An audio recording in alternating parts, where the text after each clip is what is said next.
Taking on the FDLR, the Democratic Forces for the Liberation of Rwanda missed their deadline to disarm. Now they face military action. But is that the answer? Can they even be defeated? And how much of a threat is the FDLR? This is Inside Story.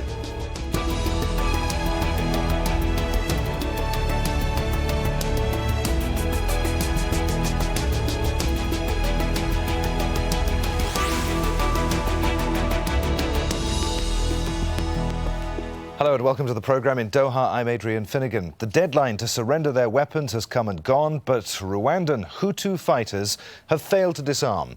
The United Nations had given members of the Democratic Forces of the Liberation of Rwanda, known as the FDLR, 6 months to comply.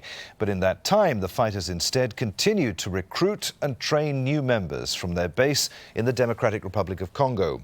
With the deadline now passed, the United Nations mission in the DRC says there's no other option but to pursue military action against the group. The UN force, known as MONUSCO, plans to attack. It includes soldiers from Tanzania, Malawi and South Africa. And the Congolese army also intends to help in the fight. But some people are concerned that the UN force may not be able to drive the FDLR out of the region. Al Jazeera's Malcolm Webb in Goma sets up our discussion for us. We had to drive through eastern Congo's hills for 2 days to meet with the FDLR rebels. Most people living here have more contact with armed groups than with their own government. The FDLR's fighters from neighbouring Rwanda have been hiding in this area since 1994. Some of the group's ethnic Hutu members are accused of genocide back home.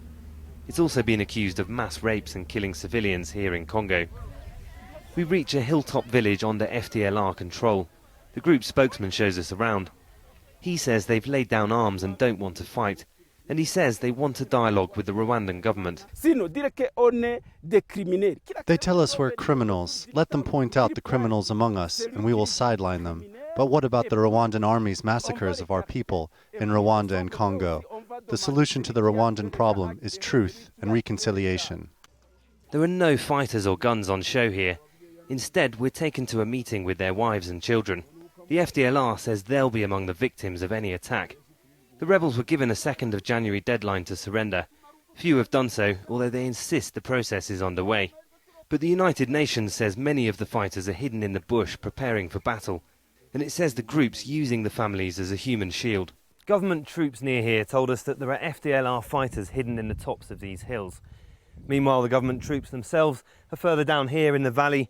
They're waiting for the orders to go ahead with the offensive. The terrain's extremely tough. The slopes here are very steep and covered in bush. So even with the support of the UN's artillery and helicopter gunships, it's going to be very difficult for the government to completely defeat the FDLR. Meanwhile, across the border in Rwanda, the ethnic Tutsi-dominated government says dialogue's out of the question. We spoke to the foreign minister. The FDLR is not a political organization. It's a bunch of thugs who committed genocide, who have kept civilians, their families, hostage.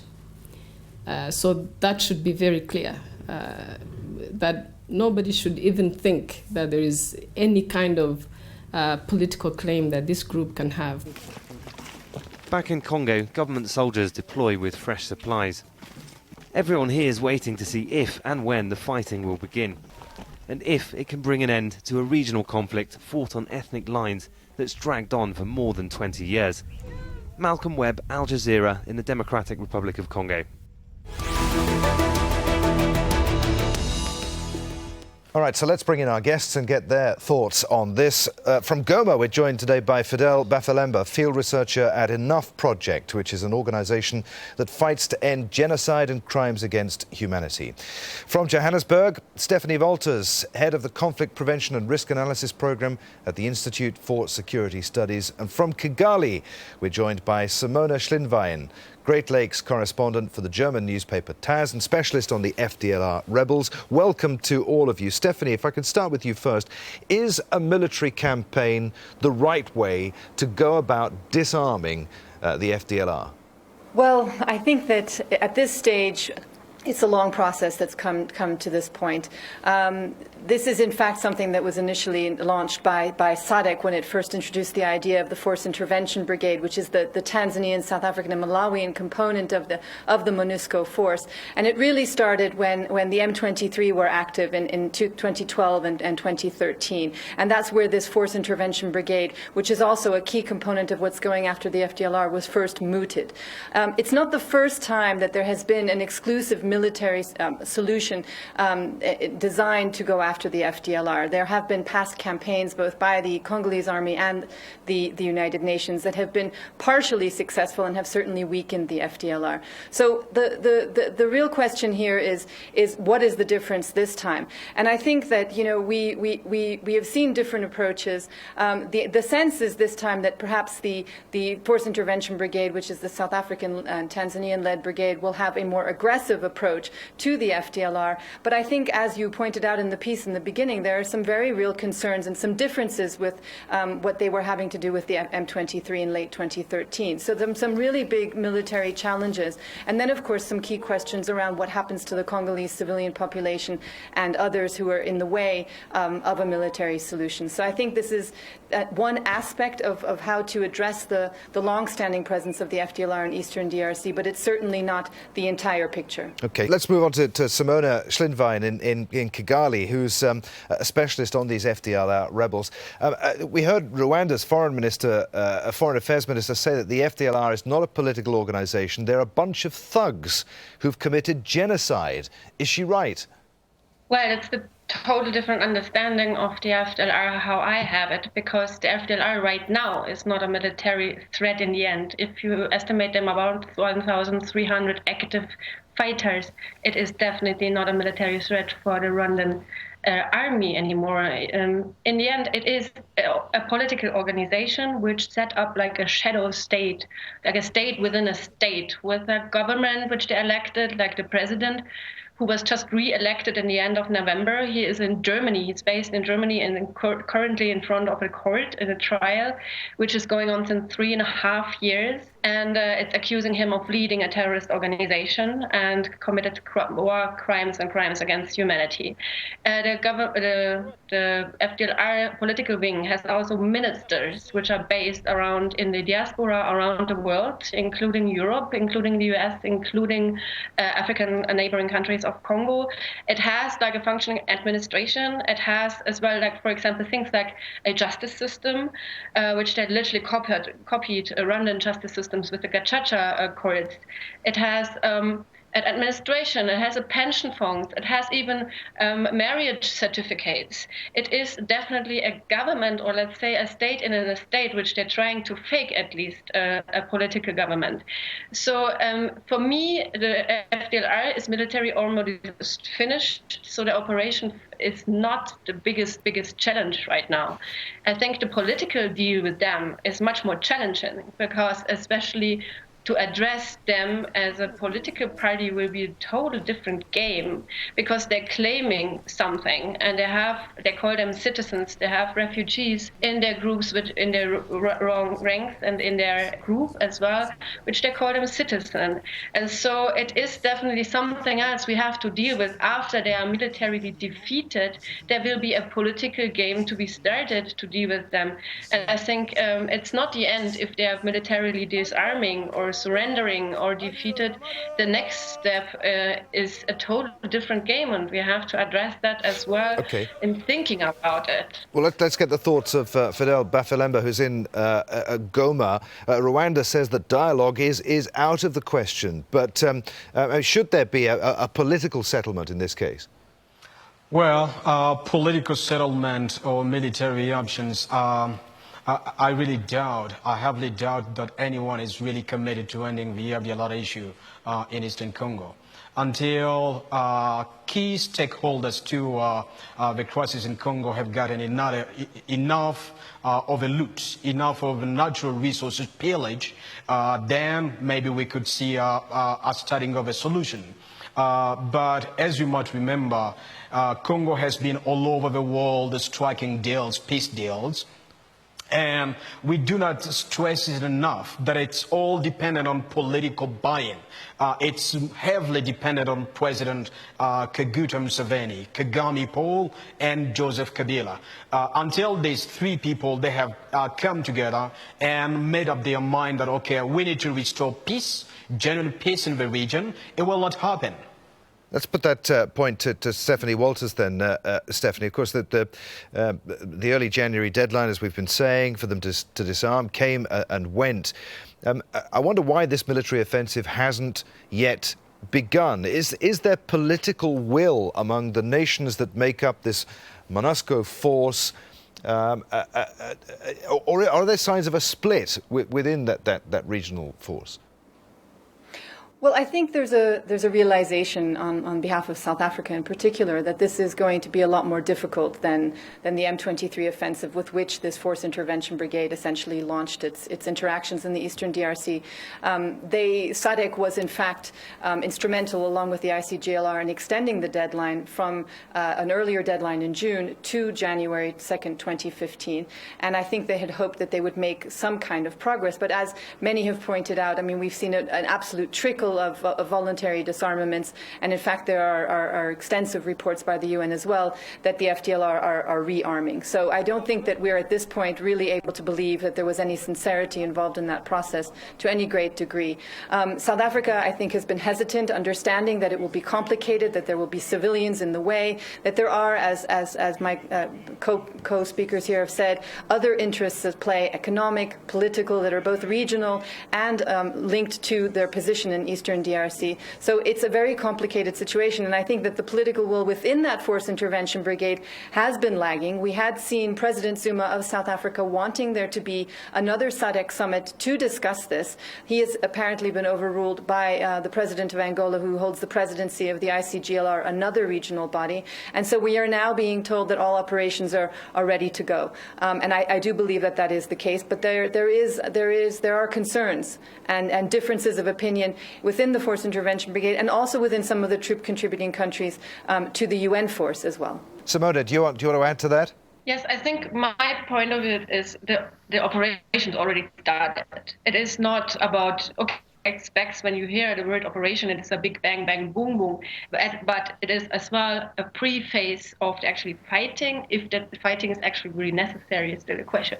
But the pre-phase is meant to be, first of all, to get the refugees out, like to pull the carpet under their political wing. Off and to get the refugees out. You cannot have that with guns chasing after refugees. You have to address them to come out to assembly points. That is already started. As well, the psychological warfare, the kind of strategy behind that, to dismantle them psychologically and to as well push them in their weakest points, which is their internal friction and their internal weaknesses of it's not a coherent group anymore. There are different fractions wanted to do different things and have to reach different outcomes, and the whole strategy plays with these weaknesses inside. So the operation for me started already, and it's a pre-phase of the actually fighting, which will maybe happening or maybe not, or maybe it's not even necessary. But I think in the way of the FDLR, I see the FDLR as a weak organization, weaker than it was ever before.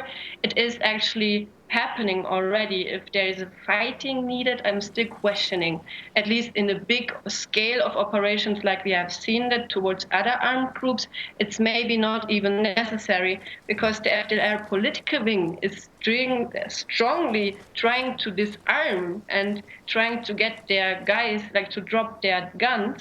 And that is as well something which could happen. They voluntarily disarm themselves without there is actually fighting operations needed.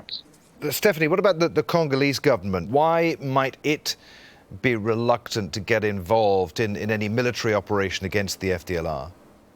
Well, of course, the Congolese government has come out very strongly again this week and in the past few weeks, like all the regional envoys, the UN and so on, saying that operations must start. So on paper, they're behind this. I think that, the history is a long one between the Congolese army and the FDLR. Back in the days of Laurent Kabila, the FDLR were in fact an adjunct force within the Congolese army, helping Kabila to fend off the Rwandan and the Ugandan offensive. So the links go back, some 20 years. And we have had successive UN panel reports where we've seen a weakened link between the Congolese government and Congolese army and the FDLR, but continued existing links. And I think that those are important things to remember. There are also fairly entrenched economic interests that are overlapping. Fidel mentioned questions about natural resources. So I think to some extent this is about interests that go back quite a long time, that are fairly entrenched, and also to some extent about the fact that the Congolese government, whether it's control over civilian authorities or over military authorities, does not always have the reach that a strong central government should have and should have in order to be able to command the end to a relationship with the FDLR. I think that's an important point to consider. Fidel, if the FDLR is disbanded through peaceful or military means, will it bring peace to the region? What about the various other armed factions that are operating in that part of the Democratic Republic of Congo? Are they just going to dissolve, melt away, or will they look to fill the void left by the FDLR? Well, the FDLR today, honestly speaking, they are the main reason why major armed groups in Eastern Congo exist. These is groups including Mai Mai Cheka, Rwaya Mutomboki, and so forth. And these are groups that we know they have, in one way or another, connections to the Rwandan regime. And this has been evidenced through the UN reports called the Addendum in 2012. But I think key points that the world needs to know here is that the FDLR has been for so long an easy money-making business. And neither the Congolese government, nor Rwanda or Uganda, including Tanzania and South Africa, really want to get rid of the FDLR. We can come up here with logics, explanations, studies and so forth. Who's the FDLR? What will become of the FDLR? Political party or not? But honestly, the substance, the bottom line is that the FDLR is an easy money-making business. These guys, if they're going away, well, then there will be no allowance for the Congolese government to keep up chaos in Eastern Congo. There would be no alibi to the Ugandans and the Rwandans to keep invading Congo. So the issue here, the stake here, it's natural resources. How do these people get access, easy access to these natural resources? And how does President Kabila keep trading off Congo assets? The South African, for me, and Tanzania, they want to have their share in this bloody business. And that's why I'm not expecting them to do much. If any genuine commitment to resolve the FDLR issue, it shouldn't be this kind of prevarications, but also one-side approach, which is military. We're forgetting that the FDLR today, it's 12 to 1,500 combatants, but above that, we have about 250,000 refugees, and nobody's talking about this. Who can tell me today that if the FDLR, they are cracked down on militarily, they're not going to strip off their uniforms and melt into the population? And who's going to be willing to commit war crimes and crimes against humanity? So I think the solution for me should be two approaches. It should be humanitarian, which means reinstating the status of the refugee camps and Rwandan refugee in Congo, and targets FDLR commanders who are keeping hostage those who are rank and file. That should be the way forward. All right, okay. Let's get some reaction to that then from Stephanie and Simone. Stephanie, I mean, it seems perhaps more sensible to mount a targeted campaign against the group's leaders, doesn't it, rather than just a blanket military operation against the remaining 1,400 or so fighters? Well, yes. I mean, I think that point has been made, and I think that we also, we do have to take into consideration this factor that these commanders are to some extent able to hold hostage the rank and file. I mean, these commanders have everything to lose, so it would be very difficult to figure out quite exactly how you would entice them to come out of the bush at this stage. I mean, many of these people who we speak about are people who, if they went back to Rwanda, would face trial for charges of genocide. So that is the challenge essentially. But I mean, it is also important to remember that there has been an ongoing disarmament process, DDRRR process, run by MONUSCO, by MONUC at the time, since 2001. And some senior commanders have returned to Rwanda and have been given amnesty. I mean, there are concerns about exactly what happens to returning FDLR combatants in Rwanda, but there is this process, and it has been going on. So it's not as though this is a new initiative that started, any time in the last 2 years. This has been a long-term process. All right, Simone, do you want to comment on that? Yeah, I want to comment on Fidel's figure of 250,000 refugees.